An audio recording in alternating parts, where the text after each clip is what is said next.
No kid's Jewish education should end at 13. Adraba offers Ontario high school credits infused with Jewish learning online for teens across the province. Ministry approved, intellectually demanding, Jewishly transformative. Adraba.ca. That's ADRABA.ca. Your teen belongs here.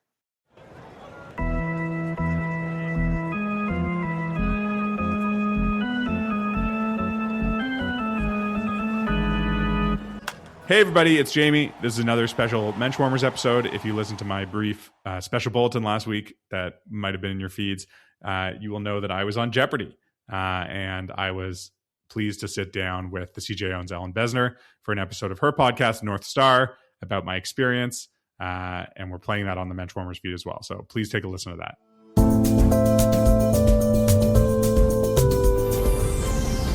From the Alex Trebek stage at Sony Pictures Studios, this is Jeopardy! And our returning champion, a lawyer from Toronto, Ontario, Canada, James Hirsh, whose 3-day cash winnings total $67,418. Earlier this week, millions of people watched one of our own stand behind a podium on Jeopardy and win. And it was broadcast on national TV.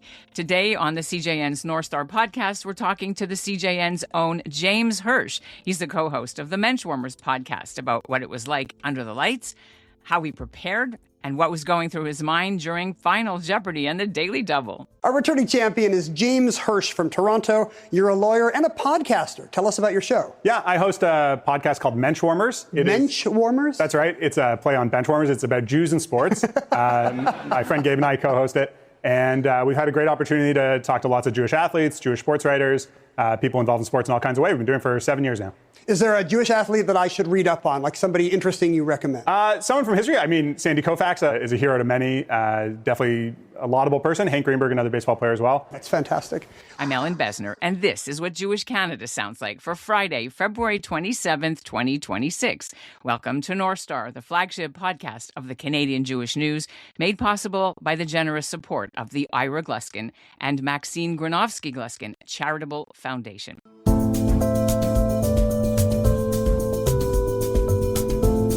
By day, James Hirsh is a busy Toronto lawyer. He's also known as one half of the popular CJN sports podcast, Menschwarmers, about Jews in sports.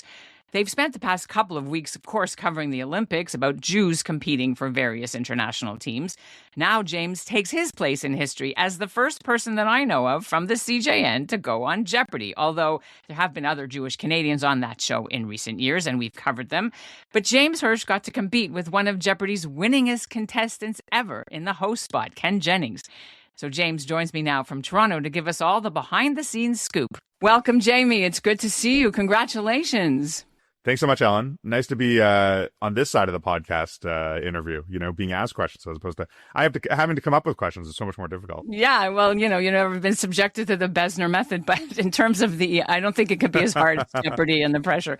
When you were watching yourself on national TV, you had to wear like a jacket and a fancy shirt. Like now, podcasters are a little bit less formal, so the whole experience must have been quite amazing to see yourself, I guess, we're taping now, so last night.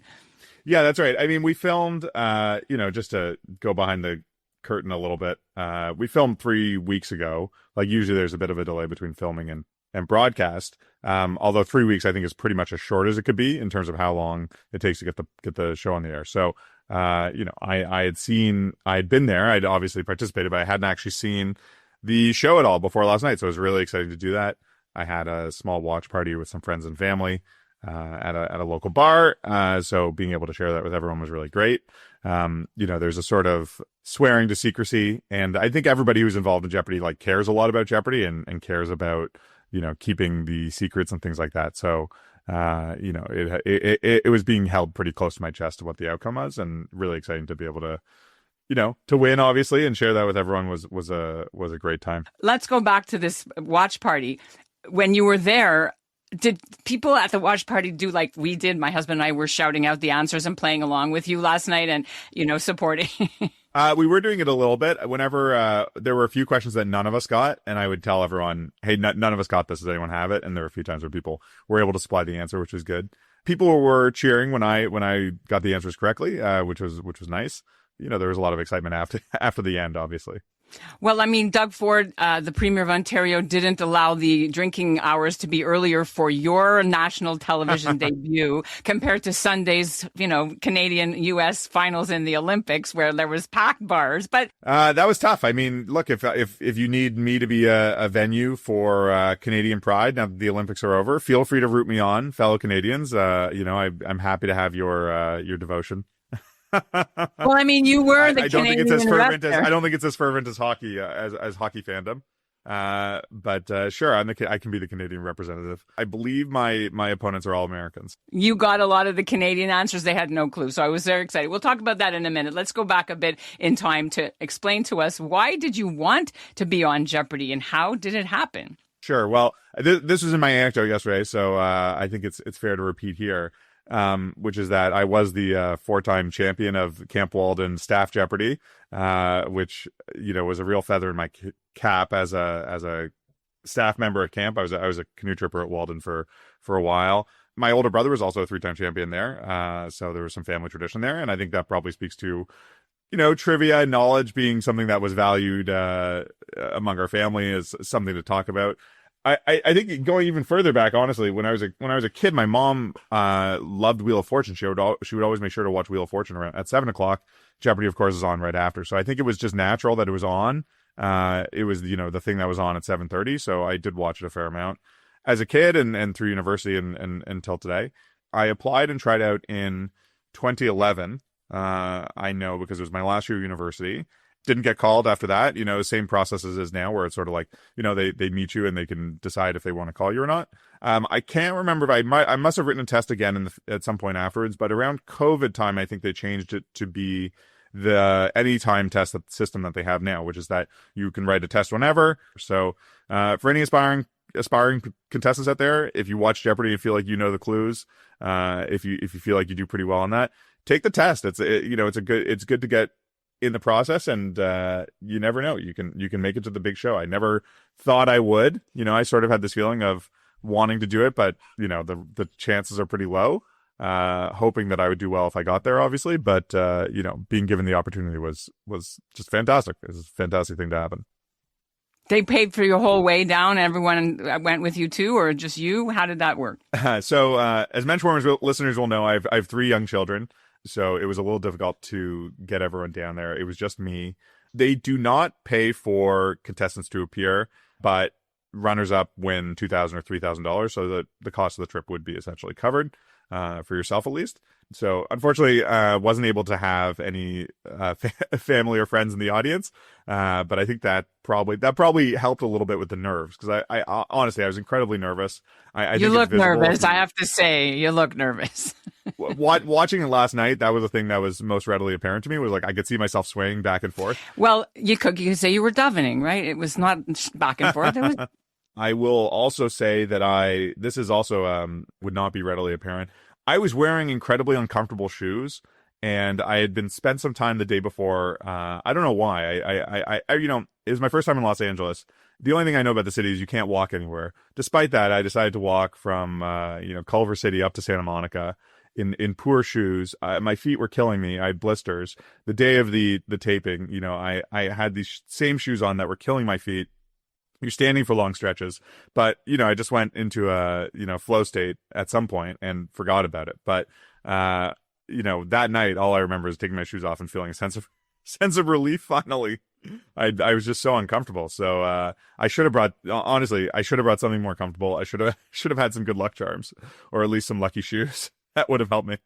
Okay, so they talked about you're a lawyer from Toronto, Canada, but you never dropped the name Menschwarmers or your podcast. I think by the time this airs, the anecdote will already be out, but I believe my anecdote tonight for my returning game will reference Menschwarmers. So hopefully that is a little Easter egg for our listeners and people who know the show, or maybe expands the audience a little bit to people who watch Jeopardy as well. But yeah, that's an interesting point. There's a whole questionnaire they ask you to fill out about anecdotes. You give information about different things, and they sort of run through with you what they want to talk about or what they think might be interesting, and it's sort of up to them what anecdote they want to talk about. Everyone who goes on Jeopardy, their anecdote after going on Jeopardy is, I was on Jeopardy. Whatever we did before is probably less interesting than the fact that we got to go on Jeopardy. Well, this is a bucket list, so I want to know like how much prep you did for the game show, and where did you practice? Yeah, that's a good point. So I would say the number one form of practicing was watching the show. The show has a certain rhythm. The questions have a certain rhythm.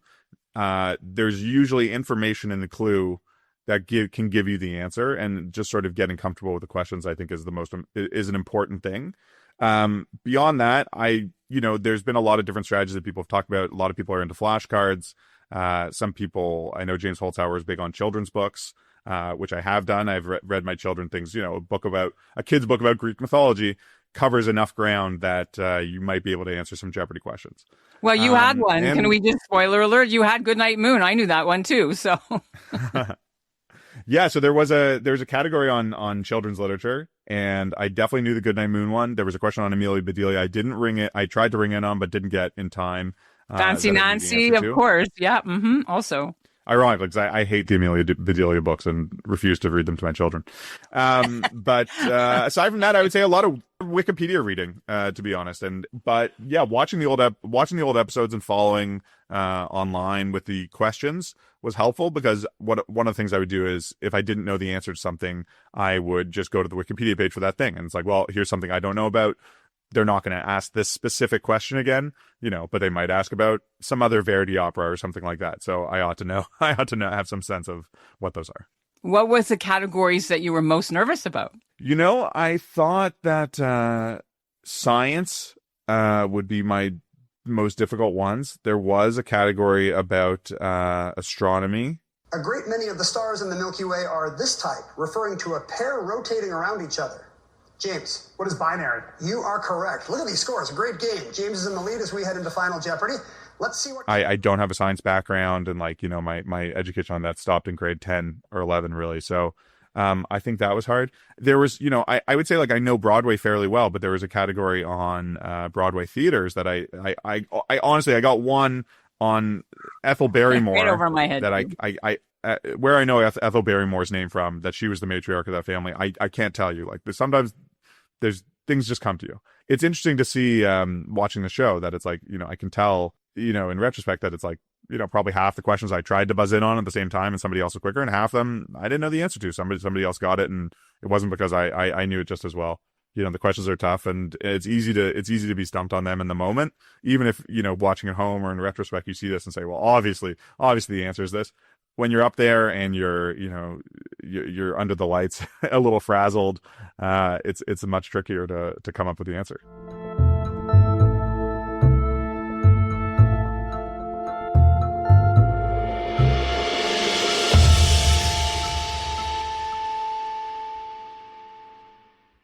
Well, okay, but you did have a couple of aces in the hole. First of all, your Jewish background helped you on a question, which I was so excited I was shouting out. What was the lost 10 tribes? And you said? The 10 lost tribes of this nation are so called because they disappeared from history following an Assyrian invasion. James. What is Israel? Yes. I said of Israel. Yeah, that was nice to say. I definitely think that, some Jewish education probably helped with that. But I think everyone comes to the show bringing their knowledge. There was one person who was one of the contestant pool that we were in is a Methodist preacher, and I would say her knowledge of the New Testament is probably much more significant than mine is, and my knowledge of the New Testament is unfortunately limited, and unfortunately, or not, maybe unfortunate or fortunate, that is a category that does come up every now and then on Jeopardy. There are questions about the Bible, and mine stops with the Song of Songs. So beyond that, I'm kind of useless. Okay, but you're not useless in sports. You aced the question was, which country where their soccer players go by a single name? So you said, obviously, Brazil. That was right. All right. And then I even knew this one. There was a category about gum. What field is named for a chewing gum magnate? Do you remember? Yeah, that was Wrigley Field. Right. That was exciting. So that was great because I got the first Daily Double I think it was the fourth question or fifth question that I've been answering. I had gotten a few right, so it gave me the opportunity to go for a true daily double, which was one of my goals. I would say going down to tape that I want to say those words, and it was fun to be able to do it, even if the risk was only relatively small in the first round. 8,000. All right, for 8,000 more, you won't be in first, but you'll be knocking on the door. Here is your clue in world cities. Like his famous grandfather, portrait artist Lucian Freud died at home in this city. What is London? Yes, Sigmund and Lucian both died in London. $600 game at the moment. James, select. World cities for 2000. In Richard Nixon's Six Crises, number 4 is when his car is attacked in this South American city, where 61 years later, the U.S. closed its embassy. James. What is Caracas? Correct for the lead. Okay, so lastly, before we talk about some of the ending things of the episode when you were like losing and we were all like, oh no, you did have a question that married your Canadianness and your sports knowledge, which was what city do the Habs play? Duh. And none of them knew that. Yeah, again, saying no one else knew it is not necessarily fair, because I think everybody else was buzzing in on those ones. The world cities, something that everyone studies. Geography is pretty common Jeopardy question, so people know about that. But I did buzz in and say Montreal. As a proud McGill grad, I guess it would have been shameful to not know that one. And that led to the daily double that I was able to make a big wager on and sort of come back and allow me to take the lead. Honestly, watching last night, I didn't remember how far behind I was. How did you deal with this? Like, you were behind and then you had this, what strategy did you use to come like the tortoise and the hare? There you were. You know what? It's pretty typical these days for everyone to jump around the board trying to hunt the daily doubles. I think there's a realization that it's a real advantage to get them. You're more than likely to answer them, and if you bet big, it can be the chance to win, and that's what happened for me. The two people I played against, Trey and Krista, were excellent players. You do a little practice ahead of time, and so you get to see people how they do in practice. Doing some practice questions. Trey was a 2-time champion by the time we played.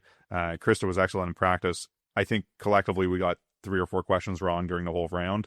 And ultimately it came down to luck. Like I'm completely aware of that. I got lucky getting a few and then getting the daily double. That completely changed things. And if it wasn't for that, there's no way I would have won.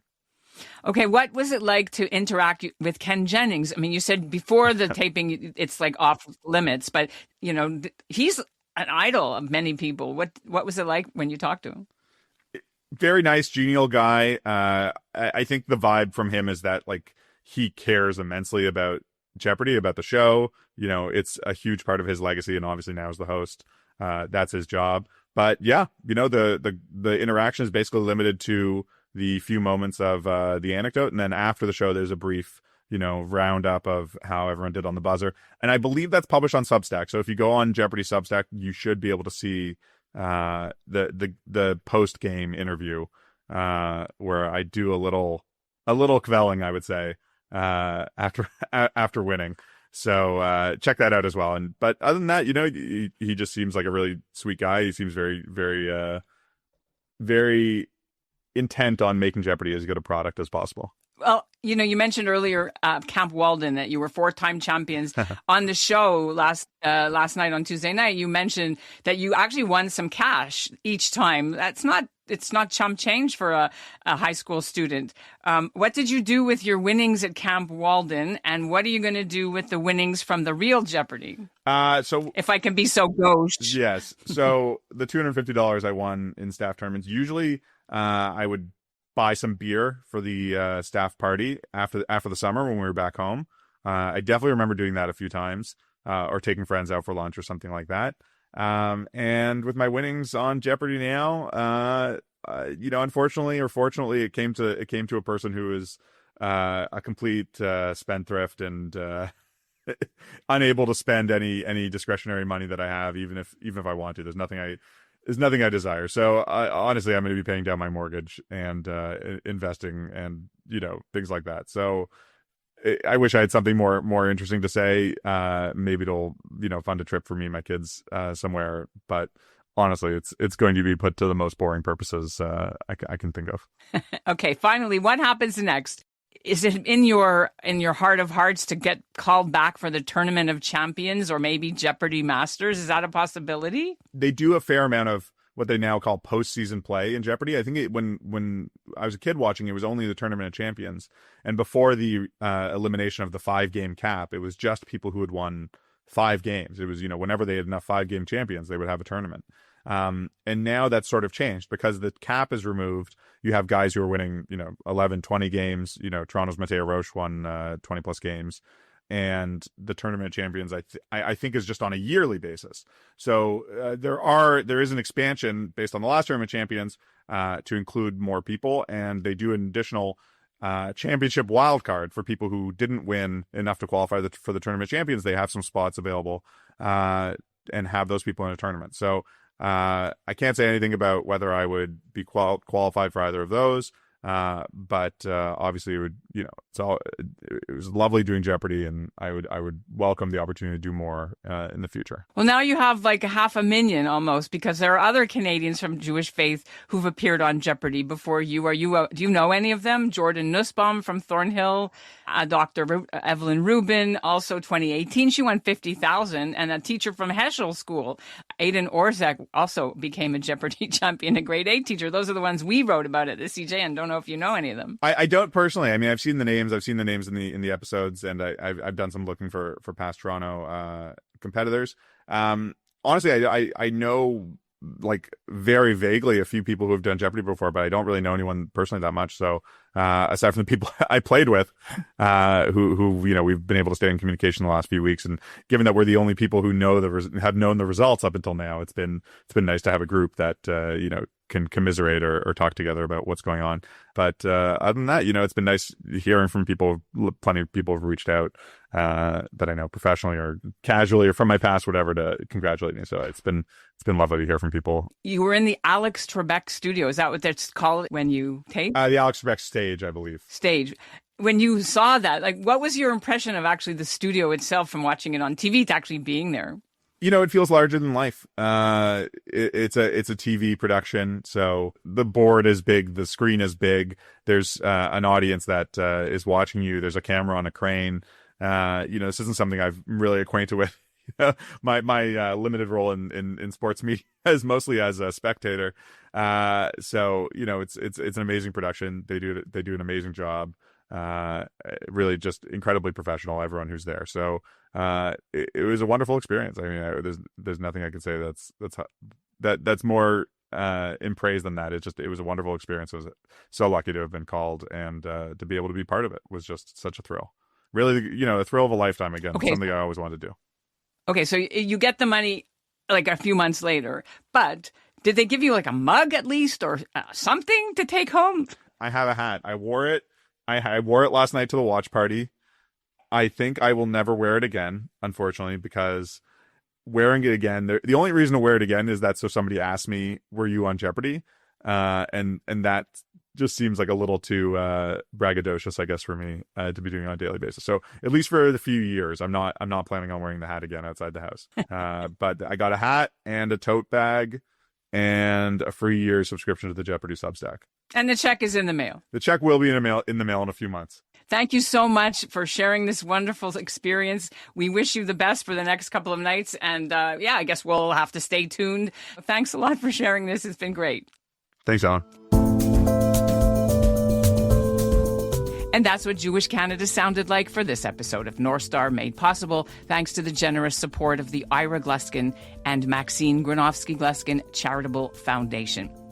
Our show is produced by Zachary Judah Kaufman. The executive producer is Michael Freeman. And our editorial director is Alicia Richler, with the music composed by Brett Higgins. Do you watch Jeopardy? What's your favorite category?